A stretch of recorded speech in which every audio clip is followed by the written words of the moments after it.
지금은 아는 것이 힘이다. 시간입니다.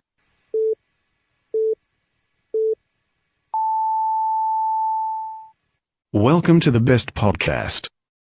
Knowledge is power. I'm 뉴스 제1부. 정 PD의 세상에 100대용은 없다는 KBS 라디오 매거진 수요일 방송분을 재편집한 것입니다.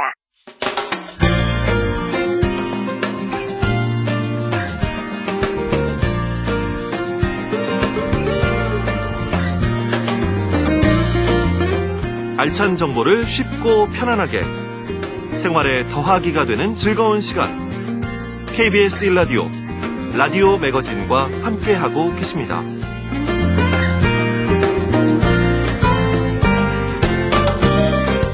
매주 수요일 이분을 만나면 뉴스가 재밌어집니다. 세상에 100대 0은 없다. 팟캐스트 아는 것이 힘이다의 정진호 PD 나오셨습니다. 안녕하세요. 네, 안녕하십니까. 팟캐스트 아는 것입니다. 정진호 PD입니다. 네. 전유미 아나운서님 혹시 응급실 가본 적 있으신가요? 저는 자주 가봤죠. 자주? 그럼요. 어떤 일 때문에? 애들 때문에. 애들 때문에? 애들 어릴 때 많이 안 가보셨어요? 툭 하면 연락서 가고. 그렇죠. 네. 예, 우리가 이게 살면서 정말 가고 싶지는 않지만 어쩔 수 없이 가야만 하는 곳이 몇 군데 있긴 하죠. 병원 응급실이 아마 그중에 하나가 아닐까 싶은데요. 네. 응급실, 네. 영어로 얘기하면은 emergency room 이렇게 얘기를 하죠. 말 그대로 응급한 상황에서 응급한 처치를 위해 가는 곳입니다. 이 응급 상황이라면 누구나 당황하고 또 제정신이 아닐 수도 있고요. 또 응급 상황을 해결해야 되는 입장이라면은 말 그대로 응급 상황이니까 어떤 절차나 요건보다는 당장의 상황을 해결하는 아주 긴박한 그런 상황을 다루는 곳이 바로 응급실이죠. 아유, 응급실 갈 때마다 느끼는 게요. 응급실 가면은 응급 환자가 왜 이렇게들 많으세요? 맞습니다. 예.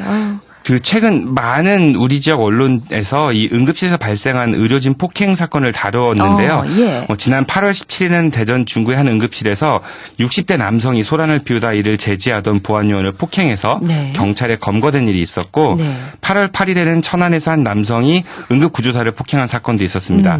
보건복지부에 따르면 2018년 상반기에만 접수된 의료 방해행위가 582건이라고 하니까 이를 환산해보면 하루에 약 3건 이상의 의료 방해가 이루어졌다고 볼 수 있겠죠. 저는 술이 문제인 것 같아요.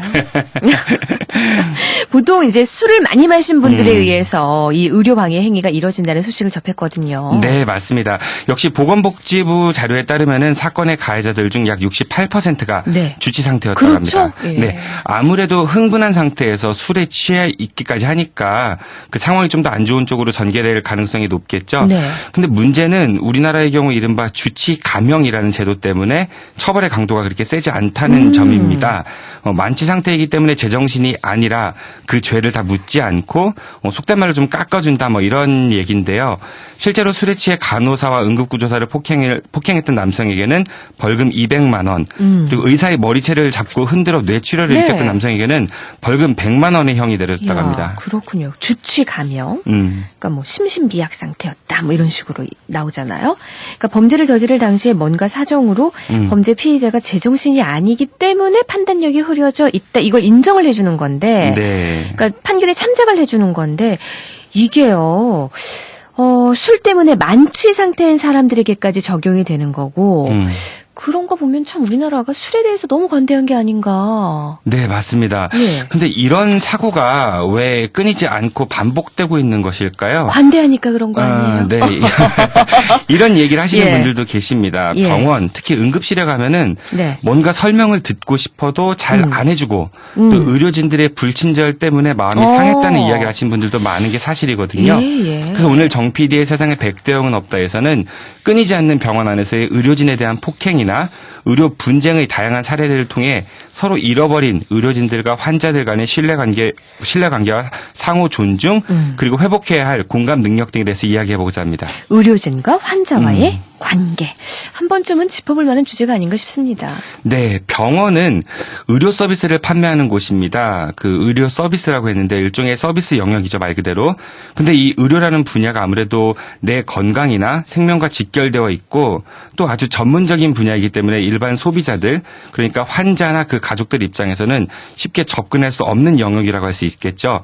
그래서 소비자들은 내가 돈을 내고 받는 서비스임에도 불구하고 상대적으로 다른 서비스 업종 종사자들에 비해 비교적 약자 입장에 놓일 수밖에 없는 게 사실인 것 같습니다. 그러니까 아무래도 전문 분야다 보니까 환자가 의료진에게 일방적으로 의존할 수밖에 없는 그런 분야이기는 하죠. 네. 예.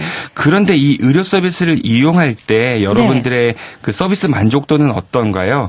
물론 과거에 비해서는 정말 많이 좋아졌다고 할 수 있겠지만은 아직 좀 불만족스러운 부분이 많은 것도 사실인 것 같습니다. 네. 특히 환자가 많은 일부 병원들의 경우는 접수할 때부터 좀 불친절한 직원분들도 있는 것 같고요.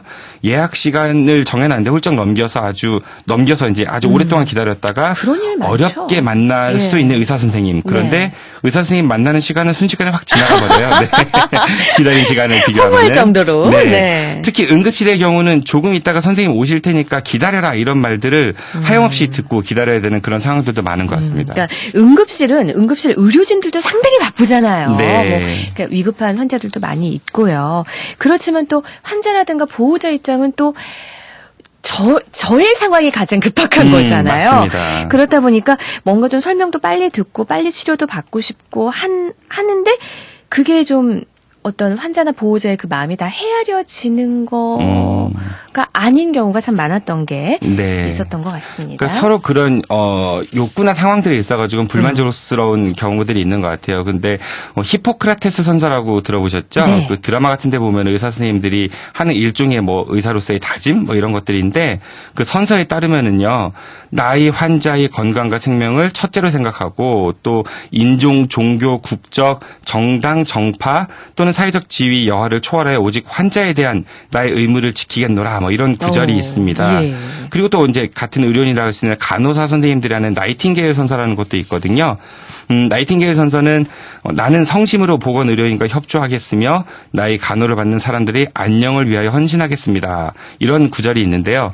근데 환자 입장에서 봤을 때 이게 과연 얼마만큼 이 선서에서 공감을 살 수 있냐라는 거죠. 그러니까 의료인들 입장에서는 최선을 다해서 의료 서비스를 제공하고 있다라고 말할 수 있겠지만 또 환자의 입장은 그 반대로 생각하는 경우도 많이 있는 것 같아요. 네, 좀 불만족스러울 수 있을 것 같아요. 환자의 생명과 건강을 최우선적으로 추구해야 될 가치라고 얘기하는데 일부겠지만 의료 수가가 맞지 않는다면서 이러면 우리가 환자의 건강을 제대로 돌볼 수 없다. 이런 다소 납득하기 어려운 논리로 파업했었던 사례들도 있었었죠. 제 기억으로는 의학분업 반대를 주장하면서 의사협회에서 하셨던 이야기가 의료 수가가 현실과 너무 동떨어져 있다. 세탁소에서 바지 밑단 꿰매는 것보다 외과 봉합시술이 돈을 더 적게 받는다. 이런 이야기도 있었던 것 같거든요. 근데 상식적으로 과연 의사 선생님들이 그런 경제적 수입이 세탁소 사장님들보다 못했다는 건지 또 얼마 전 이대 목동병원에서 발생했던 신생아 사망 사건 관련해서 담당 의사 선생님이 구속되자 이걸 마녀 사냥이라고 반대 시위도 하기도 했었습니다. 그러니까 일련의 사건들로 결국은 일반 사람들이 의료계와 의료진에 대한 불신을 키운 게 문제가 아닌가 싶습니다. 네, 맞습니다. 심지어 우리 지역의 한 대학병원에서는 예전에 갑상선 환자와 위암 환자를 뒤바꿔서 수술한 일도 있었습니다. 갑상선 환자에게 위암 수술을 했고요. 또 위암 환자에게는 갑상선 수술을 했단 말이죠.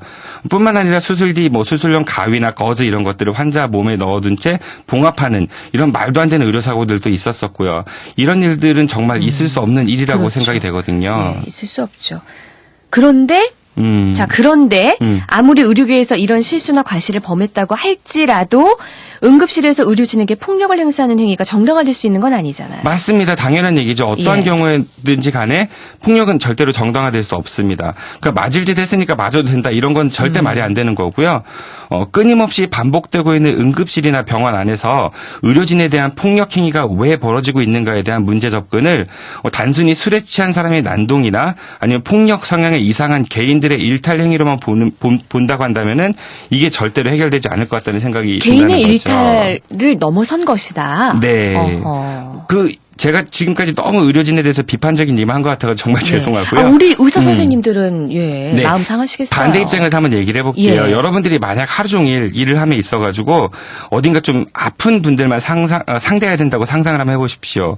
그 웃는 얼굴에 사람을 대하는 것도 하루 종일 하면 굉장히 힘들 거거든요. 근데 항상 어딘가 불편하신 분들을 대해야 된다면은, 그리고 또 그 불편함이 그분의 생명과도 직결될 수 있는 그런 부담감을 안고 일해야 된다면은 그 스트레스는 정말 상상을 초월할 것입니다. 네, 그러니까 사람의 건강과 생명 다루는 일이다 보니까 의료인들의 그 긴장감이라는 건 아마 의료인이 아니고선 이해할 수 없는 스트레스일 것 같다는 생각이 들어요. 네, 그렇습니다. 그리고 자칫 잘못하면 환자의 인생이 정말 뒤바뀔 수도 있죠. 그리고 그렇죠.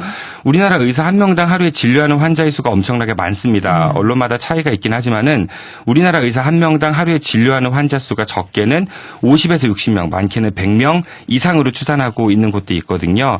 환자 입장에서야 너무나도 짧은 진료 시간이 불만이겠지만은 의료진 입장에서는 너무 많은 환자들을 진료해야 하는 그런 경무에 시달리고 있으니까 말이죠.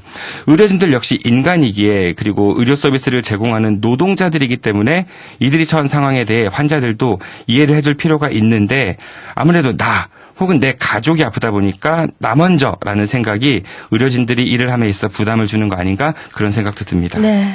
우리가 또 병원이나 의료진들에 대해서 불만이 많을 수는 있는데 또 이분들이 일부러 그러는 거는 당연히 아닐 테고요. 네, 물론이겠죠. 참 다 상황이 있는 것 같아요. 그러니까 처한 상황이 아무래도 이들을 지치게 만드는 건 아닐까 이런 생각도 드네요. 네, 맞습니다. 이처럼 그 의료계나 환자들 입장에서 서로 불신의 골이 깊다 보니까 아무래도 환자 입장에서는 피해 의식이 있을 수도 있는 것 같고, 또 평소 불만들이 쌓인 상태에서 자신들의 요구가 받아들여지지 않을 때 무시당한다는 생각에 감정이 폭발하는 게 아닌가 싶기도 하거든요. 미국에서 소리웍스라는 운동이 있습니다. 네. 그 의료 분쟁이 있을 때 의료계에서 자신들의 과실에 대한 법적 책임을 줄이거나 없애기 위해서 법률팀을 운영하는 데 드는 돈보다 자신들의 과실을 먼저 인정하고 네. 환자의 입장에서 응대하면서 윤리적 책임을 질 때 소요되는 비용이 훨씬 적다는 것인데요. 말 그대로 죄송합니다라고 먼저 말을 하는 게 통한다는 뜻입니다. 전문가 집단이 의료계에서 먼저 환자들과의 신뢰 회복을 위한 노력들을 해주신다면은, 그리고 환자들 역시 우리들의 건강과 생명을 지켜주는 의료진들의 수고로움과 그들의 현실적 고충을 이해하고 공감해준다면은 이처럼 안타까운 병원 안에서의 폭력 행위가 많이 줄어들지 않을까 생각이 듭니다. 네, 오늘은 최근 우리 지역에서 발생했던 병원 응급실 안에서의 의료진들에 대한 폭력 사건 바라보면서 의료계와 환자들 사이에 깊게 자리 잡고 있는 불신, 그리고 우리 의료계의 현실, 그리고 이런 문제가 좀 해결되기 위해서 우리 모두가 서로 입장을 좀 더 깊이 생각하고 존중하고 그 상대를 공감할 수 있도록 더 노력을 해봐야겠다는 생각해보는 그런 시간이었습니다. 팟캐스트 아는 것이 힘이다의 정진호 PD였습니다. 정 PD님 다음 주에 뵙겠습니다. 네, 고맙습니다.